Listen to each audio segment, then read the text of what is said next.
Oke, baik. Terima kasih atas waktu dan kesempatan yang diberikan kepada saya. Di sini saya akan memaparkan materi saya yang berjudul Kegunaan Filsafat Ilmu di Bidang Manajemen yang disusun oleh Hendrikus Rikumagawi dengan NIM 2025 130006. Kita masuk di latar belakang. Perkembangan ilmu manajemen tidak dapat dilepaskan dari peran filsafat ilmu sebagai dasar berpikir ilmiah yang sistematis, logis, dan kritis. Filsafat ilmu memberikan kerangka dasar dalam memahami bagaimana pengetahuan dalam bidang manajemen dibangun, diuji, dan dikembangkan. Dalam konteks organisasi modern yang semakin kompleks, manajemen tidak hanya berfokus pada praktik operasional, tetapi juga membutuhkan landasan teoristis yang kuat agar setiap keputusan yang diambil memiliki dasar ilmiah yang tepat dan bertanggung jawab. Slide selanjutnya apa itu filsafat tersendiri? Filsafat adalah suatu cabang ilmu yang mempelajari hakikat, kebenaran, realitas, pengetahuan, nilai, dan prinsip-prinsip dasar kehidupan secara mendalam dan rasional dan sistematis. Kata filsafat berasal dari bahasa Yunani yaitu filosofia yang berarti cinta kebijaksanaan.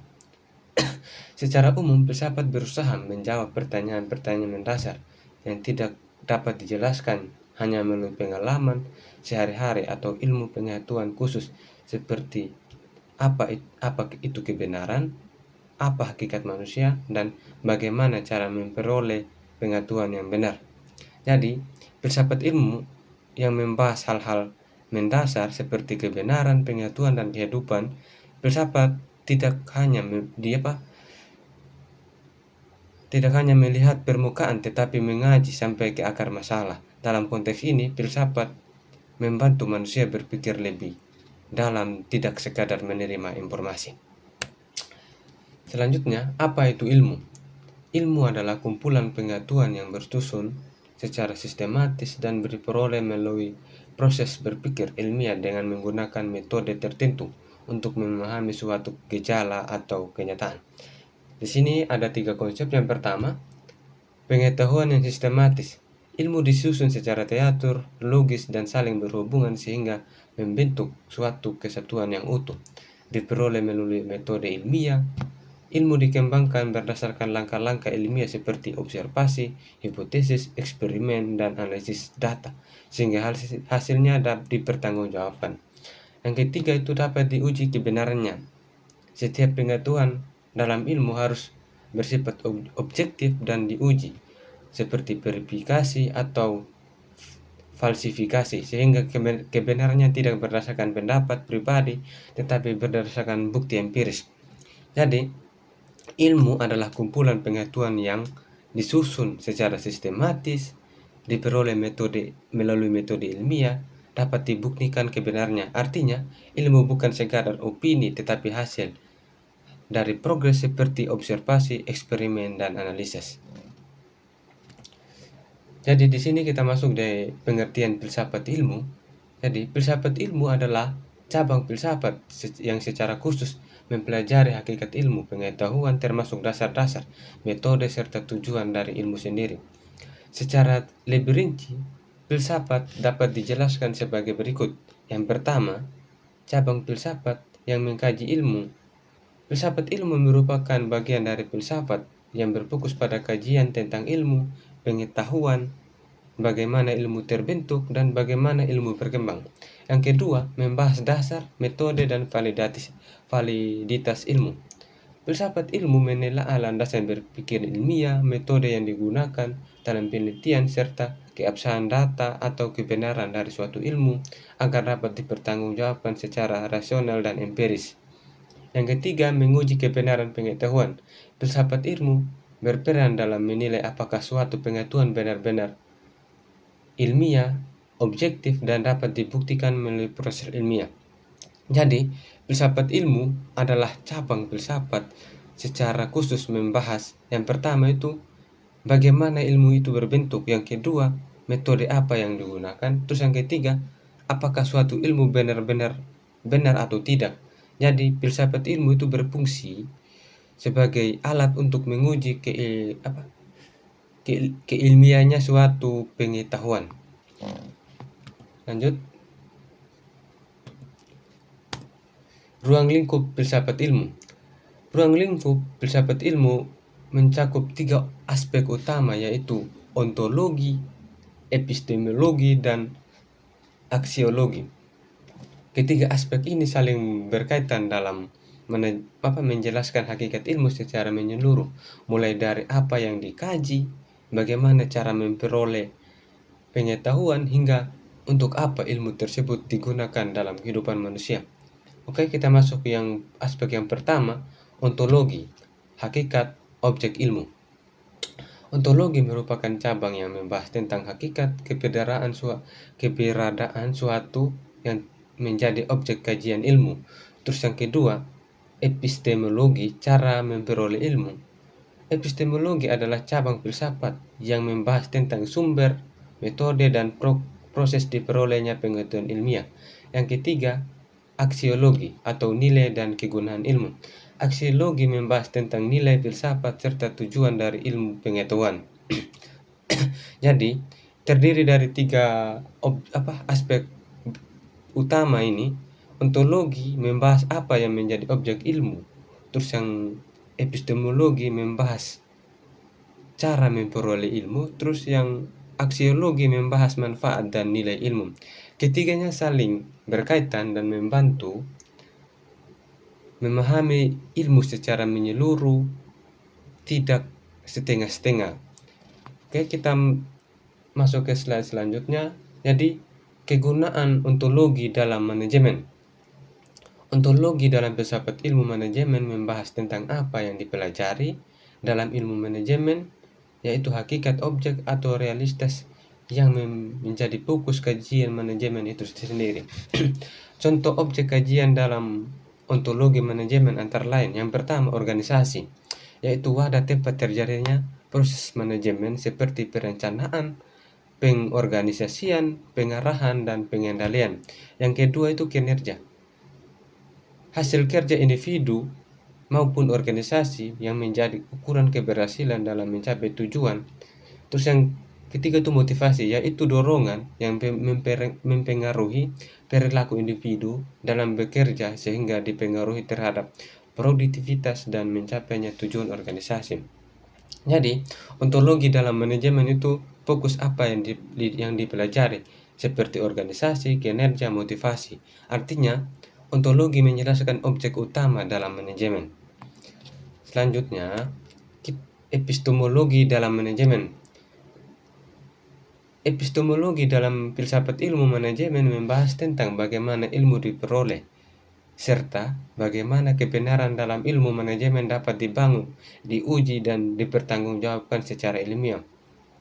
Beberapa pendekatan utama dalam epistemologi manajemen antara lain itu metode penelitian kuantitatif. Metode ini menggunakan data berbentuk angka yang dianalisis secara statistik. Yang kedua, penggunaan data dalam pengambilan keputusan. Dalam manajemen modern, data menjadi dasar utama dalam proses pengambilan keputusan. Jadi, epistemologi itu membahas bagaimana ilmu manajemen diperoleh, contohnya menggunakan penelitian, data angka, atau observasi. Yang kedua, analisis data untuk keputusan. Intinya, manajemen modern harus berbasis data dan metode ilmiah, bukan hanya intuisi. Yang selanjutnya, aksiologi dalam manajemen. Beberapa aspek utama aksiologi dalam manajemen antara lain ada nilai dan etika. Manajemen harus dijalankan berdasarkan nilai-nilai moral dan etika bisnis yang baik, seperti kejujuran, keadilan, tanggung jawab, dan transparansi. Yang kedua, dampak keputusan manajer. Setiap keputusan manajer memiliki konsekuensi baik positif maupun negatif. Yang ketiga, tanggung jawab sosial perusahaan atau CSR. Perusahaan tidak hanya berorientasi pada keuntungan, tetapi juga memiliki tanggung jawab terhadap masyarakat dan lingkungannya. Jadi, aksiologi dalam manajemen itu membahas nilai dan manfaat manajemen. Contohnya, keputusan harus beretika. Terus yang kedua, perusahaan punya tanggung jawab sosial seperti CSR. Yang ketiga itu mempertimbangkan dampak keputusan. Jadi, manajemen tidak hanya mengejar profit, tetapi juga mengejar nilai moral dan dampak sosial. Sekarang kita masuk di hubungan filsafat ilmu dan manajemen. Filsafat ilmu memiliki hubungan yang sangat erat dengan ilmu manajemen karena filsafat ilmu menjadi dasar ilmu atau dasar membangun cara berpikir ilmiah yang digunakan dalam memahami, mengembangkan, dan menerapkan konsep-konsep manajemen dalam berorganisasi. Yang pertama, memberi dasar berpikir ilmiah. Filsafat ilmu memberikan landasan berpikir yang sistematis, logis, dan kritis dalam mempelajari manajemen. Yang kedua, membantu memahami teori. Dalam manajemen terdapat banyak teori seperti motivasi, kepemimpinan, dan organisasi. Terus yang ketiga, menjadi landasan praktik manajemen. Filsafat ilmu juga menjadi dasar dalam penerapan praktik manajemen di dunia nyata. Setiap tindakan manajerial seperti perencanaan, pengorganisasian, pengarahan, dan pengendalian didasarkan pada prinsip ilmiah yang rasional dan dapat dipertanggungjawabkan. Jadi, filsafat ilmu itu berperan penting sebagai dasar berpikir ilmiah, alat memahami, teori manajemen, terus landasan praktik di dunia kerja. Dengan kata lain, filsafat ilmu adalah fondasi dari ilmu manajemen itu tersendiri. Selanjutnya, kegunaan filsafat ilmu di manajemen. Filsafat ilmu memiliki berbagai kegunaan umum yang sangat penting dalam kehidupan akademik maupun praktis. Yang pertama itu melatih berpikir praktis. Filsafat ilmu membantu seseorang untuk menerima informasi secara mentah, tetapi mendorong untuk selalu mempertanyakan, mengevaluasi, dan menilai suatu pertanyaan atau teori. Yang kedua, menganalisis masalah secara logis. Melalui filsafat ilmu, seseorang dilatih untuk menyusun pola pikir yang runtut, sistematis, dan berdasarkan logika yang benar. Yang ketiga, menghindari kesalahan berpikir. Filsafat ilmu juga berperan dalam menghindari berbagai kesalahan berpikir, seperti asumsi yang keliru, generalisasi berlebihan, atau kesimpulan yang tidak didukung oleh bukti. Jadi, filsafat ilmu itu membantu seseorang berpikir kritis, tidak mudah dipercaya, atau berpikir logis yang bisa disebut masuk akal. Terus yang ketiga itu menghindari kesalahan berpikir. Ini penting agar seseorang tidak asal mengambil kesimpulan dari kegunaan umum filsafat ilmu. Selanjutnya, kita masuk di kegunaan filsafat ilmu dalam pengambilan keputusan. Filsafat ilmu memiliki peran penting dalam proses pengambilan keputusan, terutama dalam bidang manajemen. Yang pertama, keputusan lebih objektif. Filsafat ilmu membantu pengambilan keputusan untuk bersikap lebih objektif dalam menilai suatu masalah. Yang kedua, berdasarkan data dan analisa.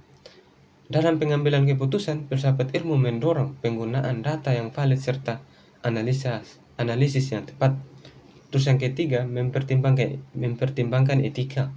Selain aspek rasional dan data, filsafat ilmu juga menekankan pentingnya nilai dalam pengambilan keputusan.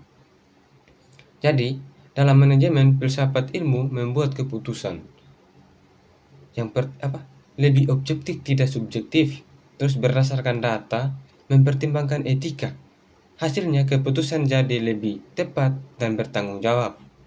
Selanjutnya, kegunaan dalam penelitian.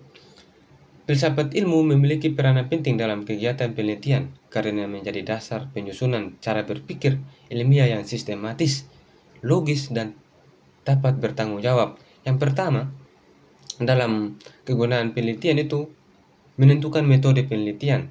Filsafat ilmu membantu penelitian dalam metode penelitian yang tepat, baik kuantitatif maupun kualitatif. Terus yang kedua tuh, menyusun kerangka teori. Dalam penelitian, kerangka teori berfungsi sebagai dasar berpikir ilmiah. Terus yang ketiga, menguji hipotesis. Dalam penelitian itu, filsafat ilmu juga berperan dalam proses pengujian hipotesis melalui pendekatan ilmiah. Jadi, filsafat ilmu itu membantu memilih metode penelitian yang tepat, menyusun kerangka teori, menguji hipotesis, sehingga penelitian ini menjadi ilmiah, terarah, dan valid.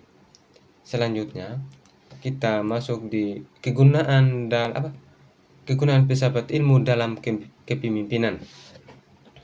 Jadi, filsafat ilmu memiliki peran penting dalam membentuk kualitas kepemimpinan yang lebih baik, terutama dalam konteks manajemen organisasi. Ini tentang organisasi ya. Yang pertama, membentuk kepemimpinan bijaksana. Filsafat ilmu membantu pemimpin untuk memiliki kebijaksanaan dalam memimpin organisasi. Secara pemimpin yang bijaksana mampu mempertimbangkan berbagai aspek sebelum mengambil keputusan, seperti dampak terhadap karyawan, organisasi, serta lingkungan. Terus yang kedua, meningkatkan kemampuan analisis. Melalui filsafat ilmu, pemimpin dilatih untuk berpikir secara kritis dan analitis dalam menghadapi sebagai permasalahan organisasi. Kemampuan ini membantu pemimpin dalam memahami situasi secara lebih mendalam, mengidentifikasi atau akar masalah, serta menentukan solusi yang penting atau yang paling tepat dan efektif berdasarkan data dan fakta yang ada. Jadi, filsafat ilmu itu membantu pemimpin untuk lebih bijaksana, mampu menganalisis masalah, mengambil keputusan yang tepat. Tapi, pemimpin tidak hanya mengandalkan insting, tetapi juga logika dan data. Jadi, seseorang pemimpin itu harus mempunyai data, logika yang pas untuk memimpin suatu organisasi atau kepemimpinan yang lebih tinggi. Selanjutnya, contoh penerapan filsafat ilmu dalam manajemen. Filsafat ilmu dapat diterapkan secara nyata dalam berbagai aktivitas manajemen di organisasi. Penerapan ini membantu agar setiap proses manajerial dilakukan secara lebih sistematis, rasional, dan berbasis data sehingga menghasilkan keputusan yang lebih tepat. Yang pertama, evaluasi kinerja karyawan. Dalam evaluasi kinerja karyawan, filsafat ilmu digunakan untuk memastikan bahwa penilaian dilakukan secara objektif berdasarkan indikator yang jelas seperti produktivitas, kualitas kerja, dan disiplin kerja.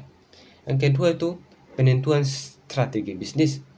Dalam menentukan strategi bisnis, perusahaan memerlukan analisis yang mendalam terhadap kondisi internal dan eksternal organisasi.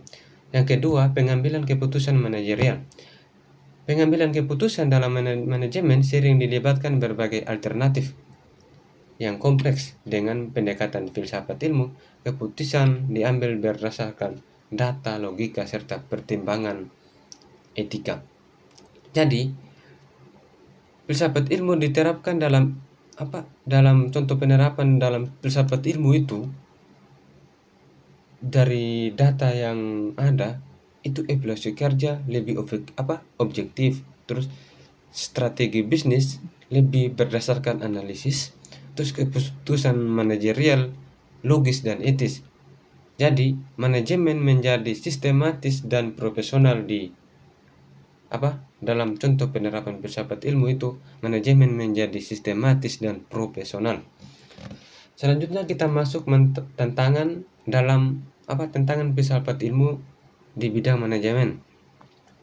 Jadi untuk mengatasi berbagai tantangan tersebut diperlukan beberapa langkah strategis, yaitu yang pertama, pendidikan filsafat dalam manajemen. Mengintegrasikan materi filsafat ilmu dalam kurikulum manajemen agar mahasiswa dapat praktis memahami dasar berpikir ilmiah dalam pengambilan keputusan. Yang kedua, pelatihan berpikir kritis. Memberikan pelatihan yang menekankan kemampuan analisis logika dan evaluasi agar individu mampu berpikir lebih sistematis dalam menghadapi masalah manajemen. Yang kedua, penguatan etika bisnis. Menanamkan nilai-nilai etika dalam setiap proses manajemen agar keputusan yang diambil tidak hanya menguntungkan secara ekonomi tetapi bertanggung jawab secara moral dan sosial. Jadi, beberapa hambatan dalam tantangan penerapan. Satu itu kurangnya memahami filsafat. Yang kedua, ingin cepat atau instan. Terus yang ketiga, teori dan praktik itu belum sejalan. Jadi tantangan ini yang menyebabkan manajemen sering tidak berbasis ilmiah atau berbasis data secara moral dan sosial. Jadi solusi yang diharapkan dalam solusi filsafat ilmu di bidang manajemen itu, dalam penerapan filsafat ilmu di bidang manajemen, terdapat beberapa tantangan yang sering dihadapi antara lain kurangnya pemahaman filsafat, banyaknya pelaku manajemen yang belum memahami secara mendalam konsep filsafat ilmu sehingga penerapannya mengambil keputusan dan analisis kurang optimal. Terus yang kedua, dunia bisnis modern sering menuntut hasil yang cepat dan praktis sehingga proses berpikir ilmiah yang membutuhkan analisis mendalam kadang diabaikan. Terus terdapat kesenjangan antara teori yang dipelajari dalam akademik praktik di lapangan sehingga penerapan konsep filsafat ilmu dalam manajemen belum sepenuhnya maksimal. Jadi cara mengatasi itu pendidikan dalam cara mengatasi atau solusi yang disarankan pendidikan filsafat ilmu dalam manajemen, terus pelatihan berpikir kritis, terus penanaman etika bisnis. Jadi tujuannya agar manajemen menjadi lebih matang dan bertanggung jawab di dalam filsafat ilmu ini tersendiri. Selanjutnya, kita masuk di kesimpulan. Secara umum, filsafat ilmu memiliki peran yang sangat penting dalam bidang manajemen karena menjadi dasar dan membentuk cara berpikir yang ilmiah, kritis, dan sistematis. Filsafat ilmu membantu memahami hakikat ilmu manajemen melalui aspek ontologi, epistemologi, dan aksiologi, sehingga ilmu manajemen tidak hanya bersifat praktis tetapi juga memiliki landasan teoritis yang kuat. Selain itu, filsafat ilmu juga berperan dalam meningkatkan kualitas pengambilan keputusan manajerial yang lebih objektif berbasis data, serta mempertimbangkan aspek etika dan tanggung jawab sosial. Dalam praktiknya, filsafat ilmu membantu manajer dalam menganalisis masalah, menyusun strategi, serta mengevaluasi kinerja secara terarah dan rasional. Jadi filsafat ilmu itu sangat penting dalam manajemen ilmu karena membentuk pola pikir, membantu analisis dan pengambilan keputusan, serta memastikan manajemen berjalan secara logis, objektif, dan etis. Jadi itu kesimpulannya. Terus masuk di slide terakhir. Sekian dan terima kasih. Jadi untuk presentasi kali ini mungkin belum cukup sempurna, tapi saya sudah berusaha untuk mempresentasikan dengan baik. Mohon maaf jika ada salah kata. Wassalamualaikum warahmatullahi wabarakatuh. Salam.